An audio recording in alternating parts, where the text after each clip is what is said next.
nós vamos dar início à nossa live dessa noite, uma iniciativa da Academia Brasileira de Direito Civil. A nossa temática nessa noite é o direito de família e o próprio direito de empresa. Sejam todos bem-vindos. Para aqueles que não me conhecem, meu nome é Rose Gecomin, toda a minha trajetória profissional tem esse eixo de interlocução com o direito empresarial. E dentro da Academia Brasileira de Direito Civil, a minha responsabilidade social e a minha atuação e contribuição é como editor-chefe da revista científica da Academia Brasileira de Direito Civil. O nosso eixo de debate nessa noite é com foco nas empresas familiares.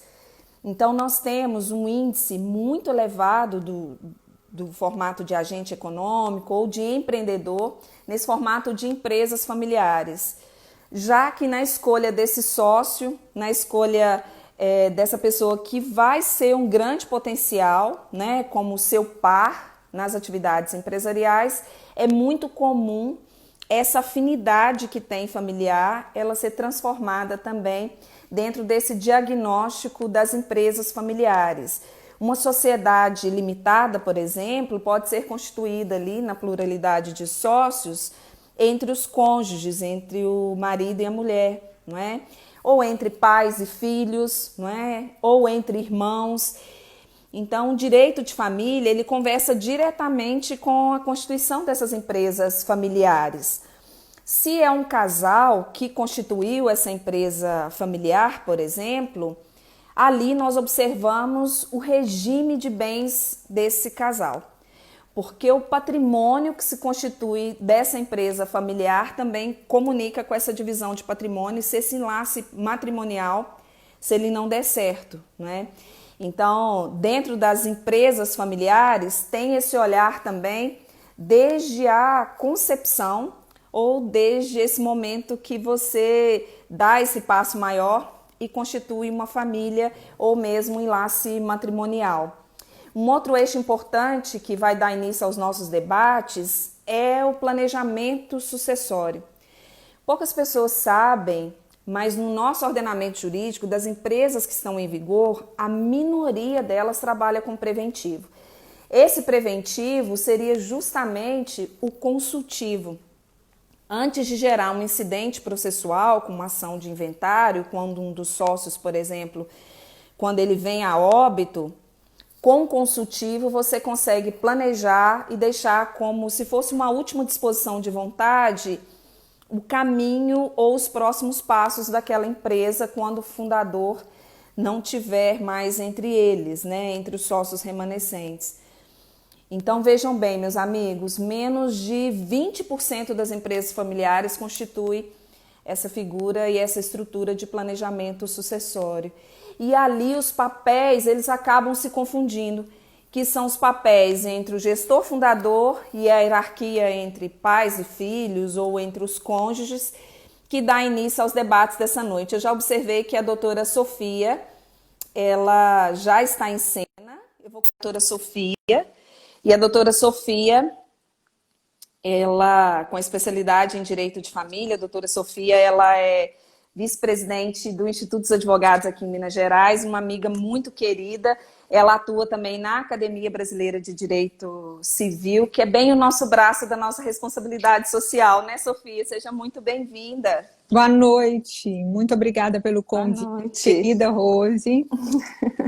Muito obrigada por um tão honroso convite da academia. Quero agradecer também ao presidente Roger Aguiar, ao secretário Rodolfo Barreto e a você, que eu tenho certeza que deu esse toque de afeto às nossas relações. Já que nós estamos tratando de direito de família e de empresa, a gente já começa com empresa e afetos. Perfeito, perfeito.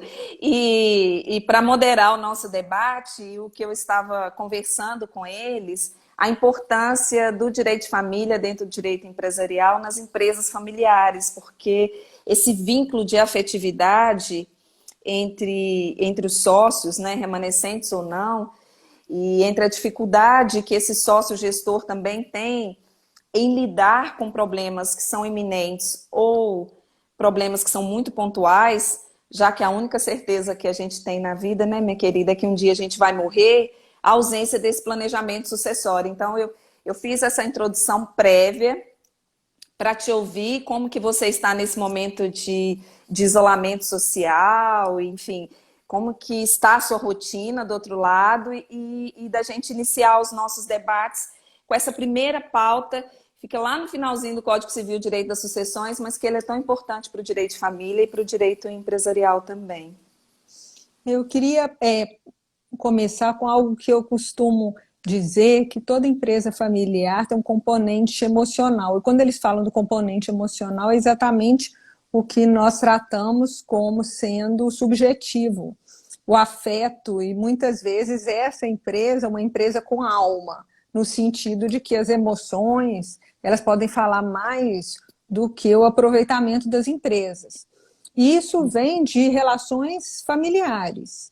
Hoje nós temos, com a mudança de gerações e a evolução das governanças, muitas vezes uma necessidade de se profissionalizar a empresa, não no sentido de se tratar uma empresa familiar como não profissional, mas para que tenha exatamente a separação do que são os afetos e estão resvalando na empresa, seja da forma no âmbito conjugal ou entre os sucessores, já que você bem pontuou o regime de bens, que necessariamente aponta para um envolvimento do sócio da empresa, assim como a sucessão.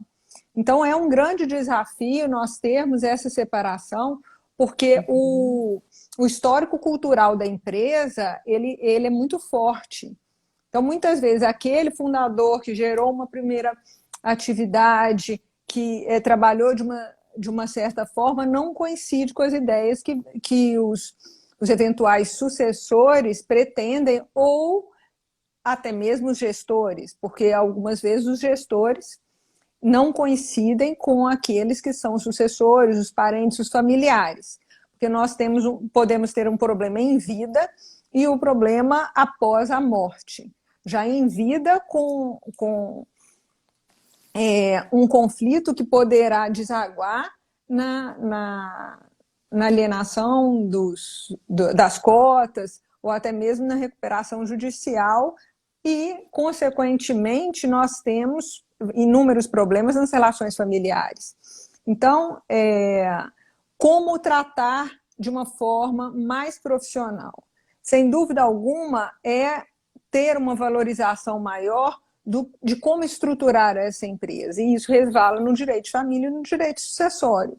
E não tão somente no direito empresarial. Não que eu esteja tomando o direito empresarial, quem sou eu? Mas é um grande desafio no direito privado essa interseção. Eu percebo até dos colegas que muitas vezes esse embate familiar é muito difícil para o empresarialista, porque o tomo das emoções, quando eu disse do que fala mais alto em relação aos números, mas os números num bom sentido, para que haja uma circulação de riqueza, um bom aproveitamento daquela atividade empresarial, que necessariamente envolve não só os membros da família, mas todo um corpo de funcionários, etc., de produção de serviços e de produtos, o que deve ser pensado com muito cuidado. Muitas vezes, as demandas familiares, elas não importa qual é o resultado, se será um prejuízo ou não, porque há um tom de vingança. Isto é emoção, não que os sócios não tenham. É muito difícil, litígios entre sócios, muito sofrido também. Entretanto, são duas searas diferentes que se encontram em um determinado momento. E eu gostei muito da sua ponderação quando nós tratamos em relação a esses litígios, ou esse vínculo, essa afinidade, principalmente em relação à ausência da preparação de um sucessor. Porque nem sempre a próxima geração tem afinidade com a atividade empresarial que está em vigor. Então, é aquele patrimônio ou aquele agente produtivo que todo rendimento familiar advém dele. E aí os filhos, eles querem ser tudo, menos um empreendedor naquela área. Então, há um conflito inerente e aí tem todo o Uma tecnicismo expectativa. tem todo o tecnicismo de direito empresarial e na fase do preventivo, com as questões de governança, inclusive, dessa empresa familiar e a formatação de conselho também para determinar algumas autonomias, mas não uma atuação direta desse sucessor quando ele não tem nenhum tipo de afinidade. Porque poucas empresas sobrevivem à segunda, à terceira e à quarta geração. E te ouvindo, me veio em mente uma empresa, minha querida, que eu acho que uma geração bem anterior à nossa, e quem está acompanhando agora deve lembrar, que é uma empresa conhecida como Leite de Rosas. Você lembra do Leite de Sim, Rosas? sim. Essa é bem dos nossos avós. É uma empresa que está na quarta geração, mas acaba sendo singular, porque tem um óbito com um percentual muito grande. Pesquisas demonstram hoje mais de 80% quando passa de uma geração para outra. Então, uma empresa que sobrevive até a quarta geração já é considerada um case de sucesso. E esse planejamento com uma nova geração, porque a nova geração, assim como nós temos os nossos filhos, e você lida bem aí com o direito de família na sua atuação profissional, ela vem rompendo barreiras. E dentro da área empresarial também, ela vem rompendo barreiras. Às vezes traz um diagnóstico positivo de inovação, de investimento, mas o fundador, com a sua fase de cultura, ou que ele acredita, nem sempre ele recepciona muito bem. E quando ele não tem essa estrutura muito bem montada do preventivo, que seria esse planejamento sucessório, nós temos uma série de incidentes no processo de inventário. Então, entra ali a figura do julgador e o dispositivo normal que a gente tem na nossa legislação, mas se essa empresa ela vai sobreviver uma próxima geração, ou se esses sócios remanescentes que viraram ali, de repente, cotistas, eles vão permanecer. Então, dentro da constituição das empresas familiares, a maioria dela é formada na configuração de uma sociedade limitada. Uhum. E na sociedade limitada, o seu ato constitutivo ali, no seu contrato social, apesar de prever que tem que ter uma figura do advogado, às vezes vem muito o contador. O contador vem, elabora aquele contrato e não tem nenhum planejamento sucessório, inclusive da alienação da quota-parte, se um dos sócios realmente, a gente sabe que tem um direito de preferência, mas como que isso vai acontecer? E resolve dentro de um processo de inventário. Então, eu tenho estudos densos que tratam Que dessa... demora muito a se resolver. Muito. E aí fica esse herdeiro... Inviabiliza a atividade empresarial. Ele não tem autonomia de um gestor, ele fica como se fosse um administrador, a administração dele é precária, até a resolução do processo de inventário, que dependendo do tamanho do litígio, não sei se você concorda comigo, mas da nossa vivência, o tamanho do litígio, às vezes, ele é proporcional ao tamanho de herdeiros e patrimônio. Então, quanto maior o patrimônio, maior o fluxo de herdeiros, dificilmente você consegue um acordo para uma partilha já no início do processo de inventário. Então, isso vai se arrastando. E a empresa, às vezes, ela não consegue sobreviver há tanto tempo assim. E eu queria ouvir você também em relação a esses conflitos entre os cônjuges. Porque nós temos também, minha querida, muito status da esposa, que às vezes ocupa um status do lar, mas que ela está na constituição dessa empresa familiar. Você já teve experiência? Ou como que você visualiza para minimizar um pouco esse impacto, que às vezes ele é muito grande quando vem o momento da ruptura desse laço matrimonial ali, do divórcio? Uhum.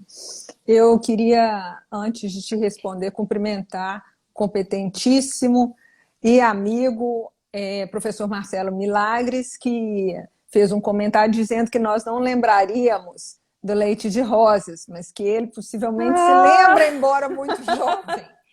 Mas nós podemos falar, respondendo a sua pergunta quanto a empresas familiares, em relação a Magalu hoje, que é uma grande empresa, e a executiva Luísa Trajano nos traz um perfil de muito sucesso, Sim. de muita firmeza na condução da gestão. E isso é importante, antes de responder a sua pergunta, porque me parece essencial fazer a diferença da sucessão da gestão e da sucessão do patrimônio de uma empresa. Porque nós temos, muitas vezes, a confusão das pessoas, a pessoa jurídica com a pessoa natural. E a pessoa natural, obviamente, ela contrai casamento, ela tem inúmeras limitações e limitação, inclusive, patrimonial. Então, tudo isso resvala no direito de família em relação aos grandes conflitos vivenciados e enfrentados. Eu acho que a pior solução é a judicialização. Hoje eu fiquei muito assustada quando eu li que a empresa Latam nos Estados Unidos entrou em recuperação judicial. Quer dizer, é algo que nos assusta, porque, afinal de contas, nós estamos em um tempo de uma crise sanitária que envolve as famílias que estão em isolamento social, que envolve atividade econômica, sem dúvida alguma, que traz uma apreensão geral, uma tensão nas relações conjugais, uma convivência maior, todos encastelados. Nós temos a obrigação de ceder a essa situação, mas nós temos consequências. Em relação ao cônjuge ou companheiro, o regime de bens é essencial, porque nós temos a regulamentação do patrimônio a partir do regime de bens. E o regime de bens, ele tem como função a organização patrimonial durante o casamento ou a união estável. Isso serve para proteger, inclusive, o patrimônio familiar. Aproveitando que você está tratando do regime de bens, eu fiz uma moderação antes do início do nosso vídeo e vários que estão nos acompanhando agora ainda estão na graduação. Se você pudesse dar uma pincelada, Sofia, nas opções de regime de bens, eu acho que vai estimular ainda os estudos e revisitar para alguns também, né, que ainda eu acho que não tem isso tão claro. O que nós nunca podemos esquecer é que o regime de bens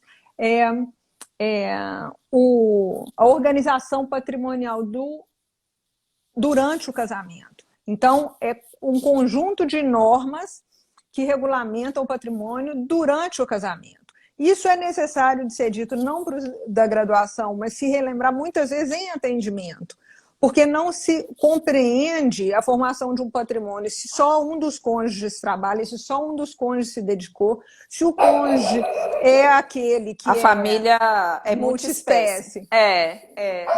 Só um minutinho, Sofia. Matheus, ajuda a mamãe. Nós estamos em home office, isolamento social e meu filho de pata aqui, ele sinalizou, mas já está acudindo, desculpa. E se há necessidade, por exemplo, de intervenção do outro cônjuge, isso traz um desconforto, muitas vezes, entre o casal. Então, nós temos os regimes de bens, que é essa organização patrimonial do patrimônio familiar, e o que eu estava dizendo é que o objetivo desse planejamento é proteger a família. Porém, hoje, no século XXI, nós temos de pensar proteção em respeito à autonomia também. Então, o porquê que aquele empresário ou aquela empresária quer efetuar um determinado negócio jurídico que dependa da autorização do outro. Por que isso? Porque nós temos os regimes de bens, como você me pediu, regime de comunhão parcial é aquele que é automático, que nada foi pactuado, convencionado, tanto na união estável quanto no casamento. O regime de comunhão universal, que era o regime legal até 1977, com a lei do divórcio passou a ser o regime da comunhão parcial, que significa que tudo que foi adquirido a título oneroso durante o casamento ou união estável será comum. Então, esse é o nosso regime legal hoje. Nós temos o regime legal, o regime da separação legal ou obrigatória para os maiores de 70 anos, e o regime da separação convencional, que muitas vezes atrai os empresários exatamente para que haja um respeito à autonomia e atividade empresarial e a proteção do patrimônio do outro cônjuge ou do cônjuge que seja empresário, ou ambos sendo. Quer dizer, não confundir a relação afetiva de conjugalidade com a relação das finanças, da economia, especialmente da economia empresarial, no sentido da família. Pois bem, em vida nós temos esse questionamento, já que no regime da separação total não há necessidade de outorga do outro cônjuge, para qualquer que seja o negócio jurídico. Entretanto, falecendo o sucessor, aquele que não divide o patrimônio, que tem o regime de separação total de bens feita por pacto antinupcial, ou seja, um contrato especial de direito de família, que determinou que o patrimônio do marido é do marido, o patrimônio da mulher é da mulher, o patrimônio dos cônjuges não são comuns, à época da morte, o cônjuge é chamado à sucessão. Porque nós temos uma lei que implica na reserva de 50% do patrimônio para os herdeiros necessários. Esses herdeiros necessários hoje são descendentes, ascendentes e o cônjuge, dependendo do regime de bens. Então, explicar tudo isso em uma lei, cujas sucessões no Brasil acontecem, 90% das sucessões nós temos da forma legal, é muito difícil. Porque para aquele que pactuou durante a vida que o patrimônio seria absolutamente separado, a época da sucessão tem um patrimônio comum. Um patrimônio comum no sentido da concorrência, não da comunicabilidade. Isso é difícil de ser compreendido, até porque é muito incoerente, antagônico. Durante a vida eu opto por uma separação total de bens, à época da minha morte, esse patrimônio será partilhado com quem quer que seja. Na verdade, com os descendentes, com os ascendentes, limitando ainda a minha manifestação de vontade. Então, o planejamento sucessório, ele vem exatamente esclarecer tudo isso, que é técnico, porque é necessário que se entenda essa lei tão confusa que trouxe o direito de família para o direito sucessório e que necessariamente transborda no direito empresarial, nas atividades empresariais, nas atividades que são exercidas entre os cônjuges. Hoje nós temos a possibilidade de modificação do regime de bens, mas desde que seja justificada. Então, muitas vezes, um dos cônjuges é empresário, e aí, cônjuges, empresário ou empresária, cônjuge varão ou cônjuge virago, e há necessidade de prestar um aval, uma fiança, etc., e o outro cônjuge não concorda. Pois bem, então, para isso, para preservação patrimonial ou envolvimento em outras questões às vezes trabalhistas da empresa, para que preserve o outro cônjuge, há uma possibilidade de modificação do regime de bens, mas o Estado precisa aceitar o motivo pelo qual os cônjuges fizeram esse requerimento. E, mudando para a separação total, feita por pacto antinupcial, mesmo durante o casamento, há uma consequência sucessória, porque o cônjuge, havendo descendentes e ascendentes, ele é herdeiro necessário. Ou seja, nós não temos uma lei que tem assimilado culturalmente a nossa vontade, efetivamente. Até porque nós aceitamos a legítima como sendo algo que é razoável, que é próximo do justo, que é uma vontade presumida, apresentada pelo legislador, sem lembrar que as famílias elas estão se recompondo. Então, imaginemos que se eu deixar o meu avô de 90 anos, não tendo descendentes, não tendo outros ascendentes, não tendo cônjuge, e eu tendo um irmão, quem vai suceder o meu patrimônio todo não havendo um planejamento sucessório, uma manifestação de vontade, é meu avô de 90 anos, cujos sucessores são vários filhos, netos, etc. Ou seja, qual é a consequência dessa continuidade de relações jurídicas, de direitos e deveres após a morte, se isso vem de forma tão autoritária e há tanto tempo? E ele vem de uma forma muito incidental quando nós temos uma empresa em pleno vigor, diante de todos os fatos que você narrou e de possibilidades. A nossa plateia está perguntando se pode enviar dúvidas. Pessoal, vocês podem sim, nós estamos do outro lado moderando e ao mesmo tempo atentos, e aí eu e a Sofia, nós vamos integrando as perguntas, os questionamentos de vocês. O início do nosso debate, nós estamos tratando do planejamento sucessório, da ausência do planejamento sucessório nas empresas familiares e todos os incidentes e consequências jurídicas, né? A doutora Sofia acabou de fazer uma exposição de motivos em relação aos regimes de bens, e aí quando a gente passa por esse incidente, né? Esse incidente em relação a um processo de inventário, né? Quais seriam essas consequências na divisão desse patrimônio e a cota parte de cada um.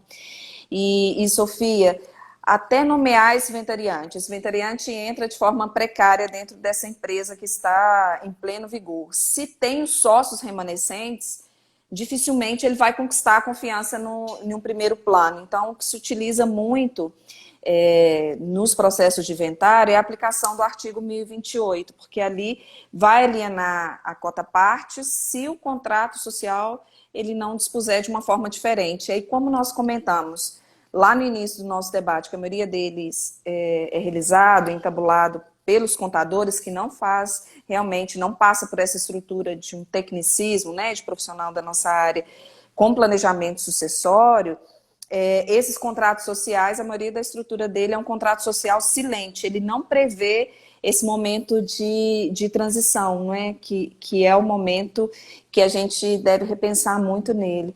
E eu acredito que nessa fase de isolamento social e de pandemia, é muito cultural do brasileiro empreendedor ele ter o status de otimista, né? Então, ele já empreende, que é uma atividade de muito risco, e ele vai circulando esses bens e serviços, sendo indústria, inclusive, ele vai produzindo todos esses serviços, mas ele não se vê muito nesse status, olha, vai acontecer alguma coisa comigo e eu preciso planejar, que seria esse consultivo, né? E daquele percentual que nós comentamos de pesquisas, com menos de 20% das empresas familiares têm o planejamento sucessório. Além da escolha do regime de bens e de toda essa estrutura que nós comentamos, do planejamento sucessório, tem também um outro diálogo com o direito de família, que ele importa muito para o direito empresarial. É aquela sociedade que não deu certo, de repente uma sociedade em se tratando de empresa e uma sociedade também conjugal. Então os dois eram sócios, marido e mulher, teve uma ruptura com o divórcio, gerou prole e ali comunicam-se também a guarda compartilhada e mesmo a própria regulamentação de visitas, né? E no nosso atual cenário de pandemia, nós não temos essa experiência, nós não vivemos isso nessa geração e nem duas gerações passadas, né? A guarda compartilhada também tem que ter um olhar diferenciado para ela em relação ao direito de família, né, Sofia? Porque não dá para fazer muita transição desses menores, né? E essa convivência em mais de um lar. Como que você tem tratado a guarda compartilhada e como que está também o entendimento dos tribunais? Isso interessa muito para o nosso público. Se é flexibilizar, se é negociar ou ficar na casa de um deles, como que está esse cenário da guarda compartilhada e das visitas? Eu acho que, em primeiro lugar, é necessário compreender que a guarda compartilhada ela não é uma divisão de tempo do filho com o pai ou com a mãe. Muitas vezes o pai não está próximo ou a mãe não está próxima, mas ele participa efetivamente da criação, da educação. Então, existe uma sintonia em relação à criação do filho, seja criança, seja adolescente, o que é muito importante para não desestabilizar a autoridade, seja do pai, seja da mãe, a autoridade parental, efetivamente. Essa compreensão que a guarda compartilhada, ela decorre dessa autoridade parental, é muito importante, porque a autoridade parental ela é indivisível, então não importa se os pais mantêm um relacionamento conjugal ou nunca tiveram qualquer relacionamento conjugal, mas sim o exercício da autoridade parental. Hoje, o que nós temos em um período de tempo que é curto, mas é muito angustiante, nós temos um questionamento quanto à aproximação física do genitor que não tem o pai ou mãe, que não tem a guarda física e que queira conviver com a criança. Ele pode continuar convivendo com a criança, dependendo das circunstâncias, e hoje tem sido muito utilizada a convivência virtual, exatamente porque em cada contexto familiar há uma necessidade de adaptação, porque a criança pode viver com a mãe ou com o pai que vivem com os avós e que são considerados o grupo de maior risco. E, na verdade, a cada dia nós temos uma notícia diferente, um comando diferente. Nós estamos vivendo um dia de cada vez, sem previsão para um planejamento do que nós podemos conhecer em relação à alta transmissibilidade de um vírus e o que pode trazer para essas pessoas. Então, é necessário uma certa tolerância quanto à convivência física para que proteja toda a sociedade, toda a comunidade, mas especialmente os membros de uma família. Que, afinal de contas, ou nós estamos em distanciamento social, em isolamento social, ou nós não estamos. Então, não adianta, mas a regra é a primeira metade das férias com uma e a segunda com outro.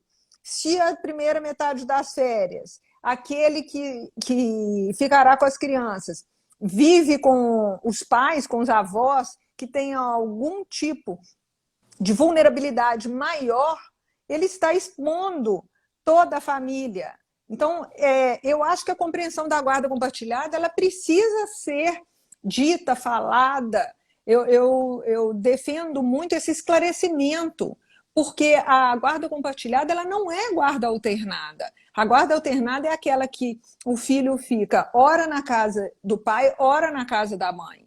Isso não é o compartilhamento da criação, da educação, da escolha das opções educacionais para aquele filho, até mesmo para a religião, que é uma questão hoje que não é mais uniformizada como foi há 30, talvez um pouco mais. Então, tudo isto engloba a autoridade parental. O que também engloba a autoridade parental, o poder familiar, como que era o legislador do Código Civil, como quis o legislador do Código Civil, é o pagamento de alimentos, que é o sustento material dos filhos, enquanto menores ou enquanto apresentarem uma necessidade. Isso não modifica com a guarda compartilhada, porque há um dos pais que é o gestor do sustento daquele filho. Então, não é mais uma confusão em relação à guarda alternada, que muitas vezes a pessoa quer uma revisional de alimentos por dizer que é compartilhada. Mas ele fica também comigo metade do tempo. Mas quem é que paga a escola, paga a natação, paga os cuidados com a saúde, etc. Isso não é fracionado por tempo. A guarda compartilhada não é de maneira alguma um compartilhamento de tempo, mas sim de responsabilidade. Há uma necessidade de convocação da responsabilização daqueles pais, independente da conjugalidade. Nós estamos na guarda compartilhada tratando da parentalidade. Isto é necessário de ser esclarecido, porque o direito de família ele é muito banalizado. É diferente do direito empresarial, que, embora também banalizado, que nós dependemos de uma valorização do conhecimento no nosso país como um todo, é diferente de nós tratarmos gestor da empresa, gestor do patrimônio, pessoa jurídica, etc. O direito de família ele é vivenciado por quem quer que seja, nas mais diferentes situações. Mas nós sabemos e recebemos nos nossos escritórios que muitas vezes as situações são muito coincidentes. Então, nós temos...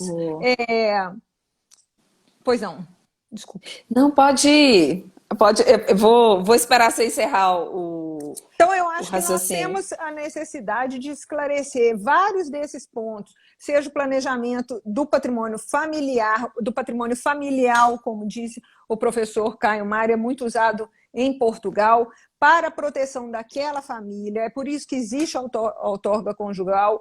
A atividade empresarial ela é importante para a família, para a sociedade, para a manutenção material e psíquica e emocional de uma família, daquele empresário que se dedica tanto à atividade laborativa como todos nós, que tem um apreço pelo trabalho, etc. Assim como nós temos de esclarecer que as relações parentais, as relações dos pais com os filhos, ela independe da conjugalidade. E que muitas vezes isso se confunde. Nós estamos com o moderador do tempo e como a gente está atuando em home office, é o meu caçula, o Matheus, que te manda um beijo. Ele sinalizou o nosso time para a live não cair, eu ficaria com você um tempo muito maior, mas indo já para o nosso último debate, e antes de dar esse passo, mandar um abraço afetuoso para o nosso presidente, Dr. Roger, que está acompanhando a nossa transmissão ao vivo. Para vocês que chegaram agora, essa é uma iniciativa da Academia Brasileira de Direito Civil. Acompanhe o perfil da academia e a própria plataforma para vocês apreciarem de perto os próximos debates, as próximas rodadas. Quinta-feira, às 19 horas, nós teremos uma outra edição.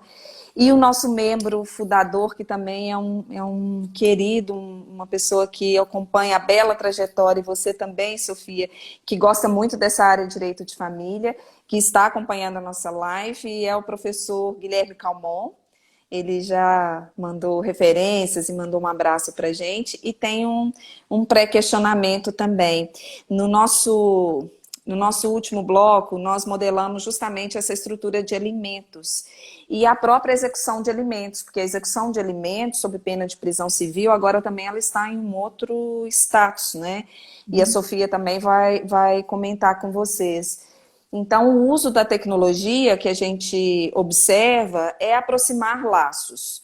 Os problemas familiares, que também acaba gerando muito incidente dentro do direito e da empresa, porque essas relações elas se confundem, né? O marido e mulher, quando tem discussão em casa, no café da manhã, e ele vai para a empresa e ela também, quando eles passam por uma porta da pessoa jurídica, né, daquela empresa, não vale dizer que todos os problemas ficaram da porta para fora. Então, essa relação com os funcionários, a relação um com o outro, isso se constrói com o tempo. E exige muita maturidade em saber separar de uma forma muito objetiva que ali é o seu trabalho, é o seu empreendimento e tem que fazer dar certo, já que o desafio ele é muito grande. Esse agente produtivo, se antes ele manter o seu próprio negócio, ele já passava por uma série de desafios, agora muito mais. E a gente tem uma série de medidas preventivas, inclusive impulsionadas pelo governo federal para o enfrentamento dessa crise e outros projetos de lei que estão em vigor. Mas mesmo assim, aquela empresa que teve as suas atividades totalmente suspensas por não ser um serviço essencial, por não conseguir tombar no formato home office, esses empreendedores, eles estão muito aflitos, né? Preocupados com o seu fixo todo mês, né? Que é a sua despesa fixa, sua folha de pagamento, como que ele vai girar, como que ele vai se reinventar, inclusive até o perfil desse consumidor, a gente percebe pelas nossas próprias necessidades, eles também mudaram esse perfil. Então, quando a gente voltar para o novo normal, que é assim que eles estão lançando, né? Esse novo normal também é esse se reinventar. Então, esse agente produtivo também, ele está muito preocupado com essa fase. Esse agente econômico está muito preocupado também com essa fase de se reinventar. E as questões de direito de família sempre caminham ao lado, porque se essa empresa ela não está tendo caixa, se ela não está tendo receita, e se é a única fonte de renda dessa família ou desse casal, conversa diretamente com os litígios familiares. Então, essa convivência familiar, ela tem sido muito mais densa, né? Às vezes ela tem impulsionado e nem sempre a regra do bom senso ela prevalece. Então, quando a guarda é compartilhada, flexibilizar, utilizar de uma forma remota, essa paridade de armas, ou essa disputa, ou esse litígio, quando há um coração partido, Sofia, se assim a gente pode dizer em direito de família, isso acaba potencializando muito, né? E os alimentos para aquele empreendedor, ou mesmo para aquele que não está exercendo uma atividade profissional, está passando por esse momento sensível, como que está o entendimento dos tribunais e como se dá a fase da execução de alimentos ou pena de prisão civil atualmente? Fala um pouquinho para a gente. Antes disso, eu tenho de cumprimentar o professor Guilherme Calmon, porque é uma responsabilidade enorme nós fazermos uma live pela Academia Brasileira de Direito Civil, tendo ele como nosso espectador, até porque, independente do companheirismo que eu tanto aprendi, uma obra dele clássica da União Estável, a live dele e do professor Mário Delgado foi maravilhosa, uma verdadeira foi incrível. aula. Foi mesmo. E assim como do professor Fachin, aí professor civilista, como o professor Guilherme Calmon, não desembargador, mas um apaixonado pelo direito de família, e isso não deixa de ser um enorme elogio. Mas o que nós temos para falar de alimentos? Os alimentos hoje eles vão ter de ser verificados na situação concreta, porque com certeza nós teremos pessoas que estão tendo em um menor número, mas uma possibilidade de oferir renda, se for um industrial na área de álcool, ou de álcool gel, ou qualquer que seja a questão que esteja hoje como uma necessidade maior. Mas, em relação à adaptação dos alimentos, ela será levada ao judiciário. Isso é um problema, porque nós temos uma emergência dos alimentos e, eventualmente, uma emergência na negociação desses alimentos, na diminuição desses alimentos. Porque pode ocorrer também daquele que trabalhava ter sido dispensado, e aí só o que paga os alimentos apresentará a renda para suportar materialmente os filhos. Isso é muito problemático. Em relação à execução, o legislador nos apresentou uma possibilidade, em razão da alta transmissibilidade do Covid-19, de se ter a execução não como na modalidade de prisão civil, tendo a prisão civil somente como domiciliar. Isso tem sido muito criticado, porque pouco será modificado da nossa realidade, hoje vivenciada, todos em casa, em distanciamento social. No entanto, há uma dificuldade para se manter esse enclausuramento daqueles detentos que estão sendo até liberados para evitar um contágio maior. Entretanto, esta é um período de transição. Então, até o dia 31 de outubro, estará em vigor, e há também outras formas de cobrança de alimentos, na forma de penhora, restrição de crédito, etc. Então, seria interessante analisar pontualmente a necessidade eventual de diminuição ou majoração dos alimentos, assim como qual é a execução mais apropriada para o caso concreto, se for o caso.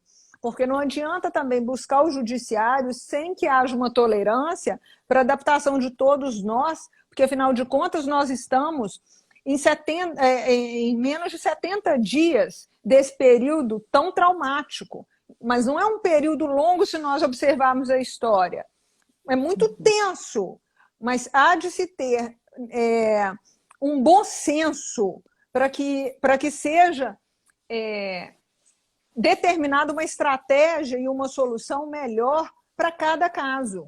Buscar o judiciário às pressas não será a melhor opção. Eu tenho visto os tribunais muito tímidos nas decisões durante a pandemia, exatamente porque há um certo temor de como será a real situação daquele que está pedindo ou daquele que está requerendo alimentos. Então, isso necessariamente é levado em conta, é um desafio para nós, advogados.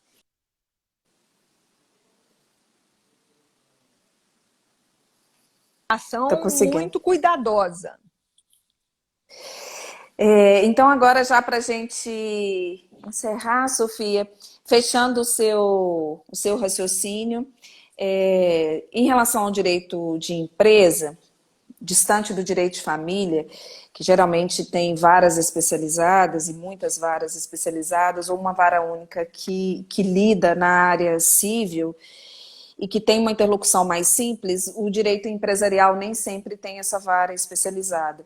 E para aqueles que querem debruçar um pouquinho mais no tema, o CNJ, para unificar o entendimento dessas cidades que às vezes estão mais distantes, ou mesmo que não tem essa vara especializada, tem uma recomendação número 63 para unificar um pouco o entendimento dos magistrados, porque além das consequências de direito de família, empreender nesse momento de crise gera muita insolvência das obrigações que foram pactuadas, de contratos, relativizar, enfim.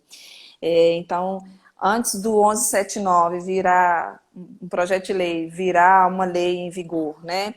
E o 1397, que é essa medida emergencial que vai mexer diretamente com a Lei 11.101, tem essa recomendação do CNJ para aqueles profissionais que trabalham na área e que quiserem verificar para deixar pelo menos uniformizada ali algumas tratativas, não necessariamente direito de família, mas do direito empresarial com essa expertise, né? Ou mesmo para não trazer um abalo maior para esse empreendedor.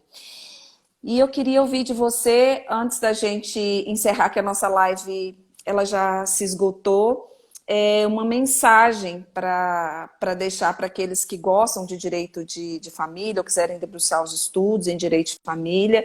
Eu tenho para compartilhar com vocês que eu e a doutora Sofia, nós escrevemos um artigo da afinidade entre os sócios nessa estrutura de empresas familiares, que é justamente objeto da nossa live hoje, que está disponível na revista científica da Academia Brasileira de Direito Civil. É só vocês acessarem a plataforma da Academia Brasileira de Direito Civil. E se vocês quiserem compartilhar ou ter acesso a outros materiais mais densos de direito empresarial também, eu me coloco à disposição, né? Para aqueles que não me conhecem, meu nome é Rose Giacomin, e a gente pode estudar um pouquinho mais de direito empresarial. E se você é um empreendedor, ou se você está passando por esse momento um pouquinho mais frágil, um pouquinho mais difícil, a gente pode também amparar. Eu vejo, Sofia, que o nosso momento é o de servir. É esse momento que nós estamos tendo agora, né, desse debate maravilhoso, de desprender um pouco mais do nosso tempo e de levar informação para aqueles que estão estudando, para carreiras de concurso, ou estimular na graduação os profissionais que já estão em evidência. E é isso que tem me feito muito bem nesse momento de isolamento social, é de servir, de levar informação, de trocar informação e estudar. Porque na nossa área jurídica, o que era posto, o que era tradicional, o que estava em vigor, a cada dia que passa, com a medida provisória que entra em cena, um novo projeto de lei, é muito se reinventar, não é? Não tem como virar coisa julgada, é revisitar, ter humildade para revisitar e estudar, que eu tenho estudado muito também. Então, é muita tranquilidade, estímulo aos estudos. Nós vamos superar essa fase, falta muito pouco, nós vamos superar. E para aqueles que puderem realmente ficar em casa, né, Sofia? E a mensagem de encerramento para aqueles que estão acompanhando a nossa transmissão. O que eu gostaria de retomar a minha fala em relação a esse encontro do direito de empresa com o direito de família, dizendo da sensibilidade que é necessária de se ter para o empresário. Porque dizer de CPF meu Deus, fugiu, CNPJ, CNPJ, como se não houvesse alma. Não, nós temos empresários que não são CPF, são pessoas naturais com sofrimento enorme, muitas vezes Perfeito. Para a sobrevivência da empresa, tendo de dispensar funcionários de uma forma muito sofrida, e eu acho que isso é um momento que nós estamos vivendo, assim como a angústia dos alimentos, da convivência parental e de tantas incertezas, já que nós não temos uma previsão do que isso, de onde nós chegaremos. Então, eu acho que é um momento também de nós termos sensibilidade e responsabilidade, tanto para a consideração daquele que é empresário, para o direito de empresa como um todo, que também está se reinventando, assim como as relações familiares, que dependem das relações negociais, que devem se pautar em uma consultoria no caso de qualquer dúvida, no caso de planejamento sucessório, se há um temor em relação à morte, isso não traz mau agouro. Infelizmente, nós temos uma finitude do ser humano e isso está sendo posto a cada minuto. Enquanto nós estamos falando aqui, já chegou para mim que são quase 25 mil mortes no nosso país. Então, nós somos bombardeados de notícias que não são boas, e que nós temos de enfrentar no âmbito jurídico algumas soluções, ou pelo menos prevenir para que nós não tenhamos tantos problemas no direito, na organização das nossas relações privadas. Eu acho que é isso que nos falta, que nós precisamos de tentar ter essa sensibilidade, não de uma forma facilitada. É um grande desafio para todos nós, tudo isso que nós estamos vivendo, enfrentando, tendo de reinventar e criar soluções, no caso da nossa advocacia, dos magistrados para soluções, Ministério Público, que depende também de sensibilidade para opinar nos mais diversos feitos, e assim talvez nós chegaremos em um lugar menos sofrido, tentando minorar o sofrimento efetivamente. Eu acho que é isso. Eu agradeço muito a sua colaboração na academia, sem a Rose, sem a academia. A academia sem a Rose não é academia. O presidente Roger Aguiar está de parabéns, as lives estão de altíssimo nível, já disse que é uma responsabilidade enorme.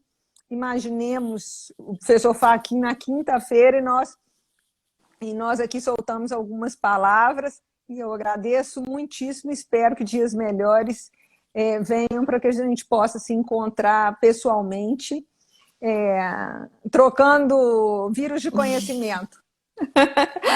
Sensacional, foi um prazer e uma oportunidade singular, né, em colaborar com essa bela iniciativa da Academia Brasileira de Direito Civil. E aí os nossos aplausos para todos aqueles que participam direto ou indiretamente, já que é um fim com a responsabilidade social em levar esse diálogo um pouco mais denso e avançado para aqueles que são apaixonados pelo direito privado. Muito obrigada pela confiança, obrigada a vocês que acompanharam, né, toda a transmissão, minha e da Sofia até agora. E olha, minha querida, amo você, você é anjo de luz. Beijo, muito obrigada. Muito obrigada. Boa noite.